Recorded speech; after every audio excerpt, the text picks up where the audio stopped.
Developments coming in as far as parliament security breach is concerned, because it has been 4 days since the dastardly attack on the heart of democracy happened, and in his first remarks on the massive security breach, Prime Minister Modi has said that the seriousness of the security breach in parliament cannot be underestimated.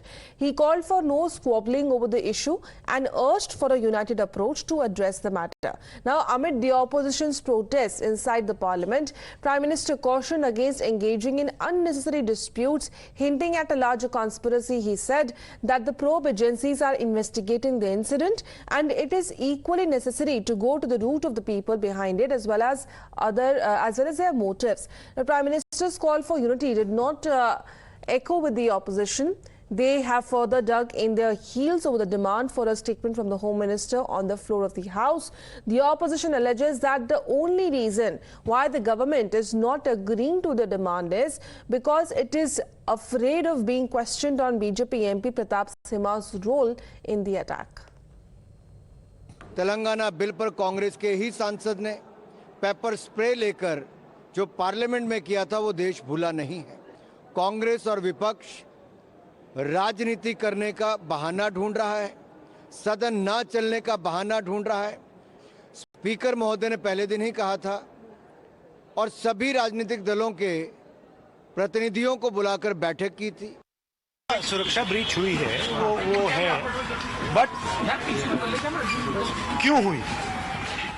जो देश में सबसे बड़ा मुद्दा है बेरोजगारी का मुद्दा, जो पूरे देश में उबल रहा है, मोदी जी की पॉलिसीज के कारण हिंदुस्तान के युवाओं को रोजगार नहीं मिलता, तो ब्रीच जरूर हुई है, बट इसके पीछे कारण बेरोजगारी है और महंगाई है। राहुल गांधी जी की न कोई समझ है और न समझना ही चाहते हैं। क्या बोलेंगे, विषय कुछ होता है, बोलते क्या है समझ में नहीं आते हैं। राहुल गांधी जी को है सोचना चाहिए कि माननीय प्रधानमंत्री आदरणीय नरेंद्र मोदी जी के अनेकों योजनाओं से इस देश से गरीबी मिट रही है और बेरोजगारी मिट रही है और नौजवानों को रोजगार मिल रहा है। कोई नहीं है कॉन्स्पिरेसी, बेरोजगार लोग हैं, युवा बेरोजगार है, महंगाई से त्रस्त है, किसान आत्महत्या कर रहा है, उसका फ्रस्ट्रेशन युवाओं में मुझे दिख रहा है। बेरोजगारी तो सब आके खुद ही मारेंगे क्या? लोकसभा में कोई दूसरा माध्यम नहीं है।